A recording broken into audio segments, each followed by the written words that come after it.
Assalamualaikum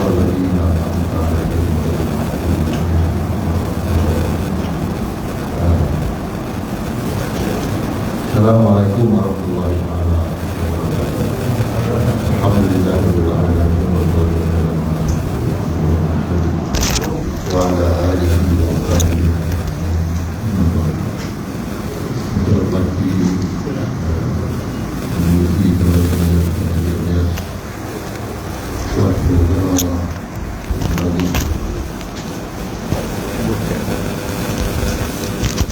Bilal Siap hari-hari datang ke surau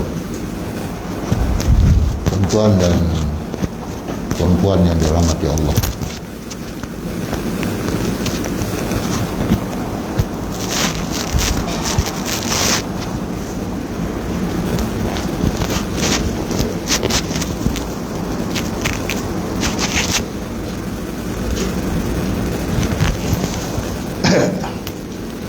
Alhamdulillah, terlebih dahulu kita panjatkan kesyukuran kepada Allah Subhanahu wa taala yang dalam kurnia kepada subuh ini kita sekali lagi bersama-sama di surau yang mulia dan berkat ini. Mudah-mudahan Allah Subhanahu wa taala memberkati kehidupan kita dan memberikan taufik dan hidayah ini kepada kita semua, insya-Allah. Baiklah tuan-tuan dan puan-puan, kita nak mengimbas sejauh mana kita dah sampai dah tafsir juzuk amma ni, kita dah sampai ke ujung dah, tetapi ambil masa berapa tahun tuan-tuan, agaknya berapa tahun dah juzuk ni, tafsir surah juzuk amma ni berapa tahun dah tuan-tuan, ingat tak? Ini dah sampai juduk yang keberapa dah ni, dekat habis dah surah Al-Infitar ni, dekat habis. Jadi saya rasa lebih kurang 7, 8 tahun, 9 tahun lah lamanya, ataupun lebih pada itu lah, sebab saya mula-mula masuk mengajar kat sini tahun 2005, ni 2021,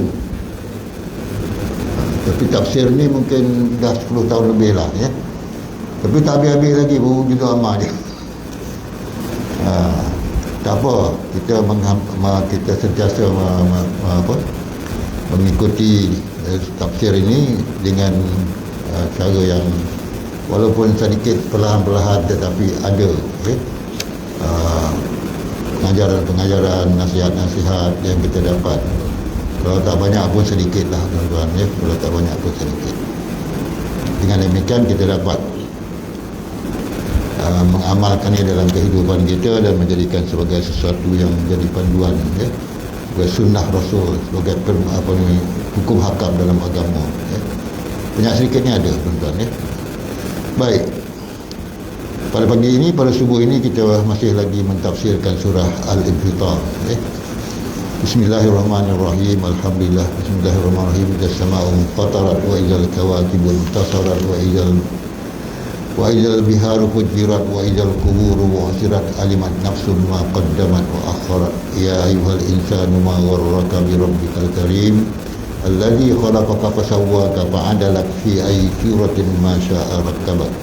Kalla bal tukadzibuna bid-din wa inna 'alaikum lahafizin kiraman katibin ya'lamuna ma taf'alun innal abrara lafi na'im wa innal fujjara lafi jahim yaslaunaha yaumaddin wa ma hum anha bighaibin wa ma adraka ma yaumuddin thumma ma adraka ma yaumuddin yauma la tamliku nafsun li nafsin syai'an wal amru yauma idzin lillah.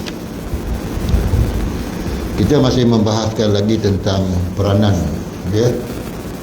kiraman katibin. Siapa dia kiraman katibin ni?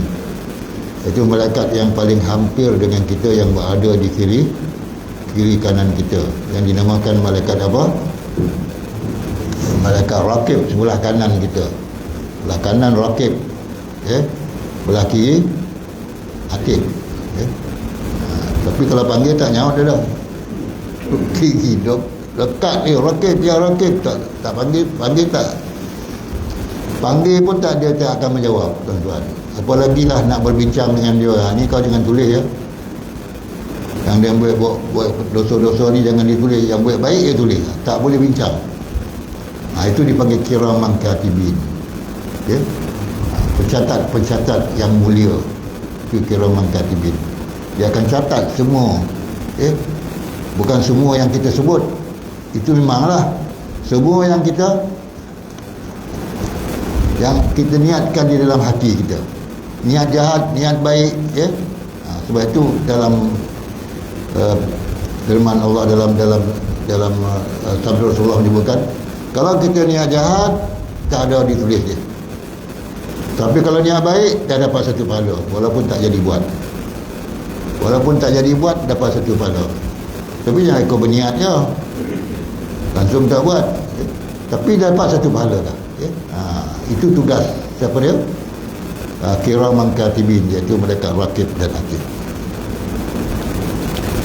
Jadi di antara peringatan Rasulullah sallallahu alaihi wasallam kepada kita semua, ya, kepada umat Islam, sebab nak jaga akhlak, nak jaga moral, nak jaga, ya, kita punya maruah kita, ya. Jadi Rasulullah sebut, innallaha yanhaakum anit ta'arri, sesungguhnya Allah mencegah kamu, melarang kamu daripada bertelanjang. Innallaha yanhaakum anit ta'arri fastahyu fastahyu min malaikatillah alladina ma'akum, maka hendaklah kamu malu, okay, kepada malaikat yang sentiasa ada bersama-sama kamu. Sebab itu Allah melarang kita, ya, dalam apa pun suasananya dilarang kita, ya, bertelanjang, sebab malaikat ada kiri kanan. Malaikat ada kiri kanan. Walaupun kita tak nampak dia, tapi dia nampak kita. Jadi bagi orang yang sangat menjaga maruah dia, walaupun malaikat dia tak nampak, tapi dia tahu malaikat memerhati dia, melihat dia. Sebab tu dia tak akan, ya, bertelanjang dalam keadaan apa sekalipun, ya. Fastahyu min malaikatillah alladina ma'akum al-kiramal katibin alladina la yufariqunakum illa inda salasah, yang tidak akan berpisah daripada kamu kecuali dalam 3 perkara. Malaikat apa ni? Malaikat kiraman katibin ni ataupun malaikat rakib dan atid ni tidak akan berpisah dengan kita kecuali dalam 3 hal. Apa dia hal dia? Ya. Iaitu yang pertama dipanggil, yang tidak berpisah dengan kita, pertama dipanggil hal, ya, dalam keadaan 3 perkara, iaitu al-ghaid. Al-ghaid masa kita membuang air besar. Itu barulah dia jauh sikit lah. Lagilah yang mana menabur tu ada lagi dia, ya. Lagilah jauh malaikat tu, ya. Jadi yang malaikat tak sama, malaikat rakib dan atid tu tak ada bila kita buang air besar. Wal janabah, dan kita berjunub, ya. Masa kita bersetubuh dia tak ada. Wal ghaslu, dan masa kita mandi. Itu 3 masa malaikat tak ada. Jadi kalau malaikat tu jangan ada dengan kita, bersama dengan kita, apa perkara yang kita boleh buat lama-lama dia tak ada dengan kita lama-lama? Mandilah lama-lama, ya tak? Tu masing-masing ada kolam mandi kat rumah dia. Berenang dia pagi, petang, siang, malam, malaikat tak ada. Boleh tak nakalkan malaikat macam tu? Dia tahu, tuan-tuan, ya. Sebab kita tahu masa kita mandi dia tak ada. Mandilah. Masa budak-budak tu mandi apa? Mandi air hujan bawah cucu atap tu. Budak-budak umur 7, 8, 9 tahun tu memang berbogel lah mandi bawah bawah apa? Cucu atap, apa cucu ring tu kan. Mandi yang macam itu bagi budak-budak yang belum balik tak jadi masalah lah. Tapi orang tua pun sama macam budak-budak, ya, mandi air hujan juga. Tapi hari ni tuan-tuan dan puan, ya, kerana 2-3 titik air hujan pun dah ada orang, tuan-tuan nak mandi, ya tak? Mandi kita kena air hujan pun, kalau anak-anak kita bawa air kena hujan pun dah demam. Ya. Sentiasa kalau hujan tu kita nak berpayung dan sebagainya, ya. Jadi 3 perkara yang malaikat rakib dan atid ni tak ada sama kita waktu kita buang air besar, waktu kita berjunub dan waktu kita mandi. Dia tak ada. Bukan dia tak ada, dia tak datang dekat. Lain-lain waktu dia bersama dengan kita. Ya. Sama ada waktu tidur kita ataupun waktu jaga kita, sama ada kita sedang bekerja ataupun kita sedang berehat, sedang makan. Sebab mereka rakib dan atid ni dia tak makan, tapi dia ada bersama kita dengan makan. Dia tahu apa yang kita makan, halal ke atau haram, najis ke atau tak najis, ya? Daging katil ke atau tak daging katil. Mereka tahu. Sebab tu setengah orang yang sensitif, yang tahu hukum, dia cukup menjauhkan perkara-perkara yang syubhat ni. Syubhat ni maknanya bercampur antara yang haram dengan yang halal. Daging katil tu campur lah dia antara daging yang disembelih dengan daging yang tak sembelih. Paling senang, mudah kita istilah kita, bercampur daging yang disembelih dengan daging tak sembelih. Maknanya bercampur daging yang dikatakan bangkai dengan tak bangkai. Itu bahaya dia. Sebab itu masa kita makan pun ada malaikat rakib dan atid ni, tuan-tuan dan puan-puan. Ya. Sebab itu bila kita nak makan, kita bacalah, memulakan dengan Bismillahirrahmanirrahim. Ya. Dengan Bismillahirrahmanirrahim, dengan nama Allah yang Maha Pemurah lagi Maha Mengasihani. Ya. Sebab itu bila kita makan makanan-makanan daripada daging-daging yang daripada binatang-binatang yang halal, daripada binatang yang dihalalkan, hendaklah disembelih. Walaupun kita tak tahu, kita tahu ataupun tak tahu, ataupun kita buat ataupun tak buat, tapi malaikat rakib atid tahu. Ya? Tahu ni jenis yang tak sembelih, ini jenis yang sembelih. Itu satu. Yang kedua, ini sembelih tapi tak betul cara dia, tidak mengikut hukum syarak sembelihan dia. Ya? Di bab sembelih ni pun satu perkara yang mesti dipelajari dan diketahui dengan mendalam lah sembelih. Ya? Dua perkara bab sembelih ni, satu haiwan itu sendiri dan satu alat sembelih kita. Hendaklah yang tajam dan segera. Ya? Sebab itu bila sembelih lembu pun, bersamanya lembu pun hendaklah tajam dan segera. Ya? Jangan zalimi haiwan tersebut. Di mana kita lihat dalam video, ya?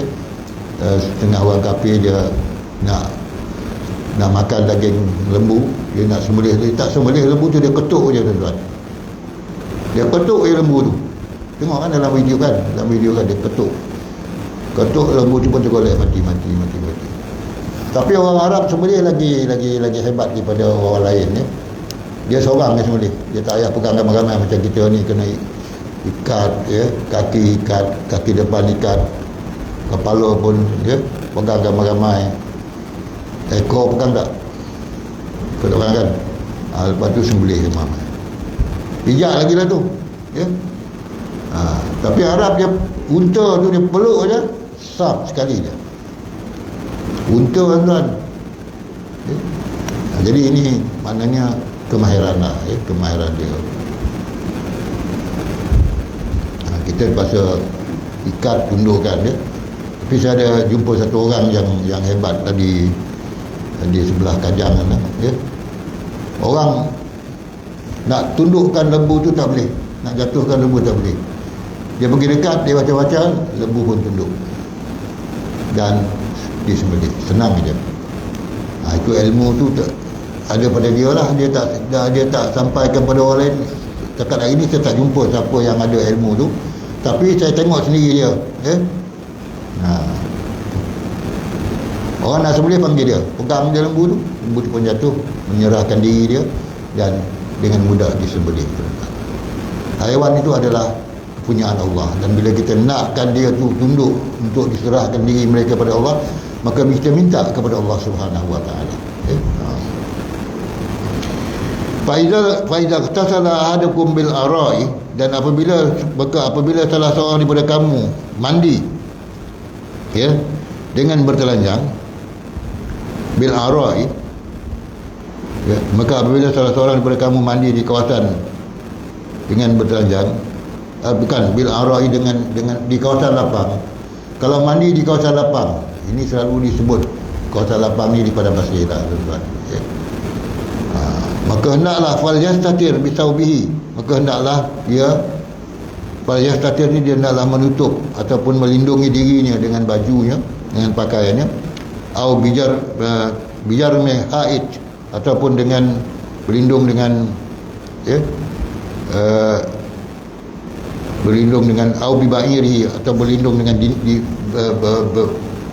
berlindung di sebalik dinding, ataupun berlindung di sebalik unta dia. Kalau di tengah-tengah padang pasir mandi, ataupun mandi di tengah padang, janganlah mandi tengah-tengah padang tu open je. Disuruh apa? Berlindung di balik dinding ke, di belakang unta ke, kalau di negara Arab belakang unta. Kalau ada kain pakaian di bisaubihi, dengan pakaian dia. Ini kita di negeri Arab memang berlaku demikianlah, ya. Sebab ada kawasan pokok-pokok yang banyak, jadi kalau boleh dia belakang unta je. Dia selindung, kena selindung, tuan-tuan, ya. Ini adalah ajaran daripada agama kita. Tidak semudah itu kita melakukan perkara-perkara yang kita fikir orang tak ambil tahu, tetapi agama ambil tahu segala-galanya, tuan-tuan dan puan. Ulama mengatakan makruh bercakap ketika membuang air besar. Berburak masa membuang air besar. Boleh berburak tak? Makruh bercakap. Sompek ke bercakap masa membuang air besar? Sompek tak? Sompek juga. Sebelah tandas, sompek tak boleh berburak. Dengan sebelah tandas ni kawan ni sebelah ni, sompek pula sebelah tandas dengan sebelah tandas ni berburak. Itu macam-macam lah benda yang dia berburak, ya? Petangkan kita pergi mancing, berat sebelah. Jadi masa kita buang air besar, makruh hukumnya kita berbual, ya? Makruh. Dan makruh berbual semasa bersetubuh kerana malaikat berpisah daripada seorang hamba ketika itu, ya?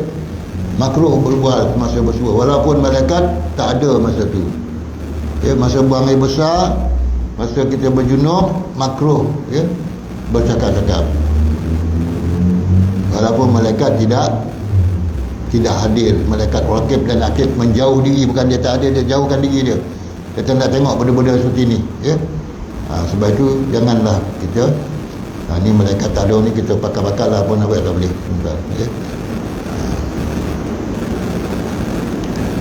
Kemudian Allah Subhanahu Wa Taala menyebut tentang pembahagian manusia pada hari kiamat kepada dua bahagian, kepada dua kumpulan. Manusia besok di hari kiamat dibagi kepada dua kumpulan, iaitu hasil daripada catatan malaikat terhadap perbuatan-perbuatan mereka.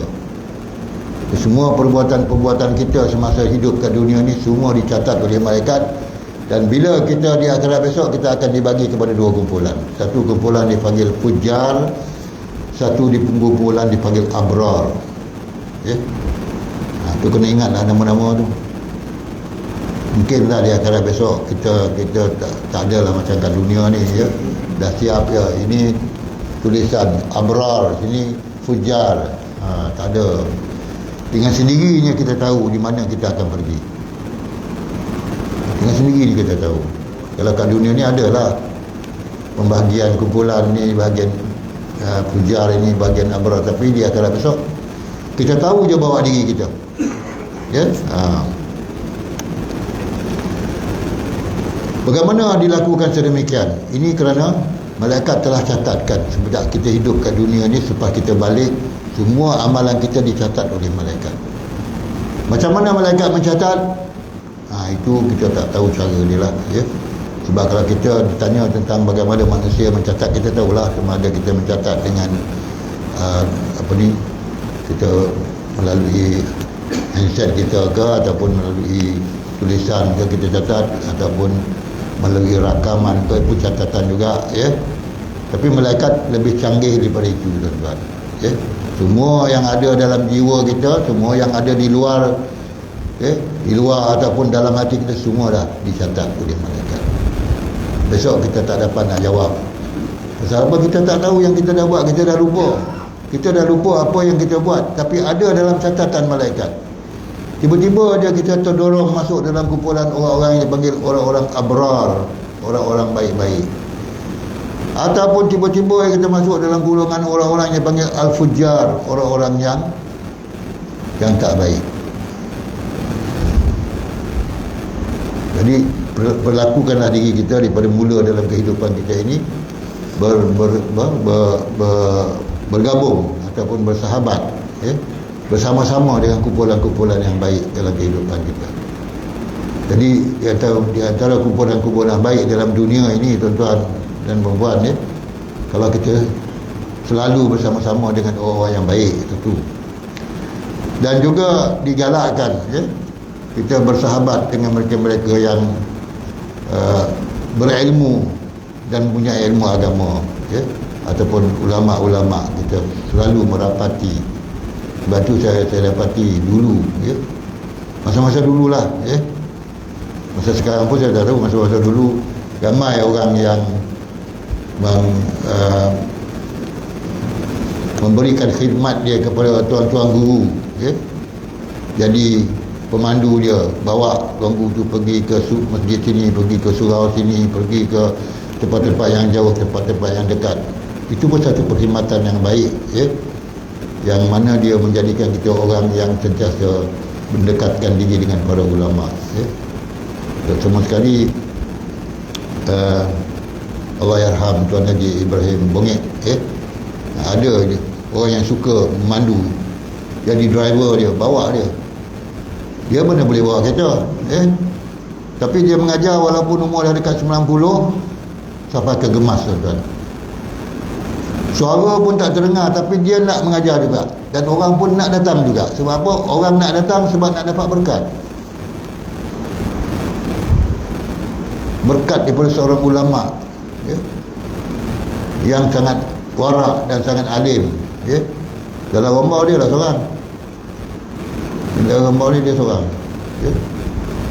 Bila apa, dia sembahyang di surau dia tu, surau terbakar kat belakang, dia ada depan mengimamkan sembahyang. Tiba-tiba hujan pun turun, dikatakanlah, hujan pun turun, dan kebakaran itu pun terpadam dengan sendiri. Tak payah panggil bumbur pun. Ini kelebihan seorang ulama lah, ya, yang kita kena tahu juga dalam daerah kita sendiri. Tapi ulama-ulama di luar daerah kita, macam di Kelantan apa, Tuk Kenali, Tuk Kenali, ya, di Kelantan, ya, banyak lagi di Kedah, ya. Satu lagi di Melaka, Imam Haji Wahid, itu lagi hebat kewalian dia, ya. Dia naik kereta tak payah pakai minyak. Dia sekali dia isi minyak, lepas tu dia tambah dengan air je, tuan-tuan. Dia tambah dengan air je. Dia jalan mana-mana pun dengan, bila tak ada minyak, bila sekali ada kereta dia tak mau jalan, dia cari air di bawah gaung sana tu, dia nak pergi berceramah di Pahang, turun ke bawah gaung, ambil air, baru jalan kereta dia. Kita kau dapat yang macam tu macam mana, tuan-tuan? Dapat tak agak? Itu maknanya karamah, ya. Karamah tu kemuliaan Tuhan bagi pada seorang. Tak mustahil kita boleh dapat macam tu. Tapi Imam Haji Wahid ni, dia tak benarkan orang yang ikut dia, yang pemandu dia, pengiring dia, menceritakan tentang kereta dia tu tak pakai minyak tapi pakai. Dia tak benarkan cerita. Selepas dia meninggal, baru orang cerita, ya. Dia tak benar diceritakan perkara itu, ya. Dia adalah salah seorang daripada yang karamah yang Allah bagi ke karamah, iaitu wali Allah, yang mempunyai kelebihan yang tidak ada pada orang lain. Begitu juga dengan imam, dengan siapa ni, dengan Mufti Negeri Sembilan Syekh Haji Muhammad, Syekh Haji Ahmad, Syekh Haji Ahmad. Ada juga kelebihan dia. Jadi karamah daripada Allah, Dia setengah jam lagi nak mesyuarat dekat Kuala Lumpur, dia ada kat Seremban. Masa tu ikut jalan apa? Ikut jalan Mantin. Setengah jam lagi. Dia pakai kereta Morris Minor tu, yang lama tu kan. Setengah jam lagi nak pergi, barulah dia start kereta tu. Tak sampai setengah jam dia sampai dah ke tempat mesyuarat. Jadi kelebihan dia tu tidak boleh diturunkan sebenarnya, tapi boleh ditiru kalau sekiranya kita beramal seperti amalan dia, kita beramal seperti mana dia beramal, Jadi ini bukan bermakna, maknanya kita beramal ibadah setiap hari ini kita nak jadikan ramah macam tu, tidak. Tetapi kalau Tuhan nak bagi, kita beramallah dengan amalan yang ikhlas kerana Allah. InsyaAllah mungkin sikit-sikit ada dapatlah kadang-kadang, antaranya Tuhan elakkan daripada berbagai-bagai bala, berbagai-bagai bencana, dan ada orang terelak daripada aksiden jalan raya, kerana amalan salih dia. Kemudian dalam satu firman Allah Subhanahu Wa Taala yang bermaksud, sesungguhnya orang-orang yang berbuat baik akan benar-benar berada dalam syurga yang penuh kenikmatan, dan sesungguhnya orang-orang yang derhaka, ini al-fujar, akan benar-benar berada dalam neraka jahanam, dalam neraka jahim. Mereka masuk ke dalamnya pada hari pembalasan. Jadi lambat ataupun cepat, pembalasan itu memang akan datang. Tapi berapa lama, tuan-tuan? Setengah-setengah orang dia kata, aku tak semayang pun rezeki aku murah juga. Aku tak semayang, tak sedekah banyak pun, pokok-pokok buah-buahan aku pun lebat juga berbuah. Orang berfikiran macam tu. Dia tak buat ibadah banyak pun Tuhan bagi nikmat kat dunia. Tapi cuba fikir, tuan-tuan dan puan-puan, berapa ramai orang kafir atas dunia ni, tapi Tuhan bagi nikmat lebih. Kafir tak pernah semayang, menentang Allah Subhanahu Wa Taala, menulis buku-buku yang mencaci Nabi Muhammad sallallahu alaihi wasallam, mencari ataupun melemah ataupun mencaci Al-Quran dan sebagainya. Tapi Allah bagi nikmat juga. Tak ada Allah tarik nikmat. Allah tak tarik nikmat. Sebab makhluk ni yang hidup atas dunia ni, nikmatnya sama sahaja. Sama ada kafir atau Islam, siapa yang berusaha keras dapatlah nikmat yang lebih. Tetapi pembalasan yang sebenarnya, itu katakan pembalasan yang sebenarnya besok di akhirat. Orang yang dulunya kafir di dunia, maka mereka akan masuklah di dalam neraka, dan orang-orang yang baik di dunia, mereka akan masuklah ke dalam syurga. Jadi kita nak tahu berapa banyak amalan soleh kita, tuan-tuan, yang membolehkan kita masuk golongan yang dipanggil al-abrar, iaitu orang-orang baik di akhirat besok, bukan syurga. Berapa banyak amalan kita sebenarnya? Kita pun tak boleh kira, tuan-tuan. Amalan kita tak boleh kira. Sama jugalah dengan nikmat Allah, kita tak boleh kira. Dalam Quran Allah sebut, in ta'uddu nikmatullah la tuhsuha. Sekiranya kamu kira nikmat Allah, tak terkira, tuan-tuan. Tak terkira banyaknya nikmat Allah kepada kita. Memang tak terkira. Janganlah kita kira berapa banyak barang kita dah makan, berapa minyak air kita dah minum. Nikmat yang Allah kurniakan pada kita ni, mata kita ni, hidung kita ni, gigi kita ni, berapa banyak nikmat,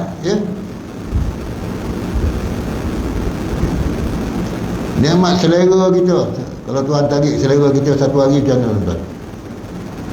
Katalah selera kita kena tarik sebulan cukuplah. Selera tak nak makan je, tak ada selera, Tuhan tarik sikit je. Sebab itu bila kita beribadah pada Allah, kita beramal salih pada Allah SWT, kita mohon pada Allah SWT, supaya dijauhkan daripada segala perkara-perkara yang menjadikan kita menderita kat dunia ni, ataupun kita menerima azab lagi kat dunia ni. Sebab itu Allah tak bagi balasan di dunia. Hari ni kita curi barang orang, kita bagi tangan kita putus, tak ada. Ya. Hari ni kita buat maksiat, kaki kita pergi kita tempat maksiat, besok tengok kaki kita tak ada. Di dunia Tuhan tak bagi balasan sesegera seperti itu. Semuanya itu akan disimpan dulu. Begitu juga dengan doa-doa kita, ya. Hari ni kita doa sekali dapat, tak ada. Belum tentu lagi kita berdoa pada setiap hari, ya. Kadang-kadang doa kita tu tak sampai semasa kita hidup kat dunia, tapi dapat ke anak cucu kita, dapat doa. Mereka yang dapat menikmati, ya. Macam kita sekarang lah, ini adalah kerana doa datuk nenek kita dulu. Datuk nenek kita dulu, kalau dia buat surau, dia pun surau yang, ya, tak jumpa lah surau macam ni. Ada surau, tetapi surau buat daripada kayu, ya, yang atapnya daripada apa, atap daripada rembia dan sebagainya tu, ya. Tak dapat macam ni.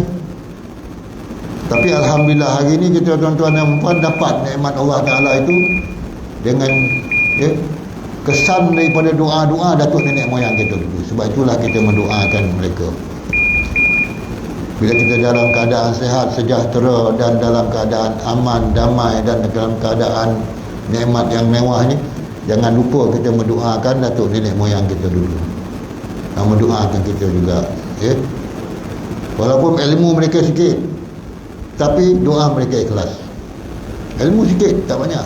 Hari ni orang ilmu banyak, kalau tuan-tuan ikut YouTube tu, seorang penceramah marah sangat daripada orang yang ada PhD ni, ya. Marah sangat dia. Sebab ilmu bukan diukur daripada kelulusan dalam ilmu agama ni. Ada PhD, ada banyak ilmu, ada banyak ikhlas, ada banyak pahala, tak. Bukan ada PhD mesti ada banyak pahala, ada banyak ilmu, ada banyak keikhlasan. PhD itu adalah ukuran manusia sahaja, tetapi di segi ukuran Allah ialah amalan kita dilakukan dengan ikhlas kerana Allah, walaupun sikit tetapi istiqamah. Sikit amalan kita tetapi berterusan. Jangan sekali banyak-banyak buat amalan tapi sekejap tu berhenti, tak buat langsung. Ada kan? Buat amalan banyak-banyak, zikir satu hari 20,000, 30,000, 10,000, ya zikir. Sebulan tu teraya lah. Lepas sebulan tu berhenti, buatlah kerja lain, ya. Jadi sebab itu Rasulullah kata, walaupun sedikit amalan kita tetapi istiqamah, berterusan. Sikit lah. Walaupun satu hari kita berzikir 100 apa, kita sebut subhanallah 100 kali, tapi setiap hari sebut. Tapi hari ni sebut, kita tak sebut, lepas tu langsung lupa. Lekor pula tengok benda-benda lain kan. Ini sebenarnya amalan yang baik itu ialah amalan yang sedikit tetapi istiqamah, tetap dan berterusan, ya. Tujuan kita adalah supaya Allah terima amal ibadat kita dan redha dengan amalan kita. Kalau Allah nak bagi kita karamah, nak bagi kita wali, nak bagi kita darjah yang tinggi dalam kehidupan ni sebagai seorang wali Allah, seperti Ustaz Wahid yang saya ceritakan di Melaka tu, ya. Yang di Melaka ada seorang dulu, Ustaz Wahid kan. Jadi itu adalah ketentuan Allah, bukan amalan kita yang menentukan, tapi Allah yang tentukan. Kat Rabah ni ada 2 orang tu kan, yang orang kata wali-wali siapa dah?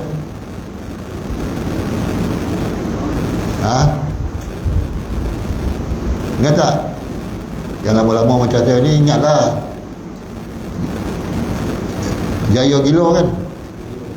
Jaya Gilo seorang dan tusuk 65 sen seorang. Walaupun nampak macam tak betul, tapi kelebihan dia ada, tuan-tuan, ya. Dia pergi Makkah bayar 65 sen dia, pergi balik. Kita hari ni ada 60,000 pun tak lepas pergi Makkah, ya tak? 60,000, 70,000 ada duit pun tak dapat pergi Mekah. Dia 65 sen dapat pergi Mekah. Saya pernah jumpa dia, Yusuf 65 sen ni. Jangan tuan-tuan jumpa dia nak numpang kereta tak bagi tumpang, bahaya. Saya pernah tumpang kereta sebelah dia. Bawa pergi mana-mana dia nak pergi mana kita hantarkan. Jangan tak berhenti. Lepas tu kena lah. Jangan jaya gila ni kalau dia tahan kereta tak berhenti, tak sampai 1/2 kilometer lah, kereta tu pun tertonggeng lah.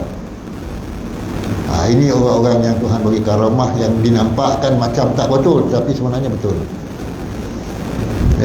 Jangan kita pandang lekeh lah orang-orang yang nampak kita apa dia ni macam orang gila. Tak tuan-tuan. Sebab itu kita pandang semua orang manusia ni pada martabatnya sebagai makhluk Allah, yang mana Allah bagi semua orang tu ada kelebihan ni. Jangan dipandang, sebab amalan seseorang Tuhan yang nilai, bukan kita yang nilai. Jadi sekarang itu lalu tuan-tuan, ada pertanyaan tak? Siapa-siapa nak jadi wali ni? Sekarang itulah dulu, mudah-mudahan Allah SWT memberkati kehidupan kita dan memberikan taufik dan hidayah kepada kita semua, insya-Allah. Bismillahirrahmanirrahim. Alhamdulillahirabbil alamin wassalatu wassalamu ala asyrofil anbiya'i wal mursalin wa ala alihi wa ashabihi ajma'in. Allahumma ij'alna ya rabbi fahman nabiyina wal mursalin wa ilhamu malaikatil muqarrabin ya abdi ya arhamar rahimin. Rabbana atina min ladunka rahmah wa hayyi lana min amrina rashada. Rabbana atina fid dunya hasanah wa fil akhirati hasanah wa qina adzabannar. Wa sallallahu ala sayyidina Muhammadin wa ala alihi washabihi ajma'in. Subhana rabbika rabbil izzati amma yasifun wa salamun alal mursalin. Alhamdulillah. Taqabbalallahu minkum. Assalamualaikum warahmatullahi taala wabarakatuh.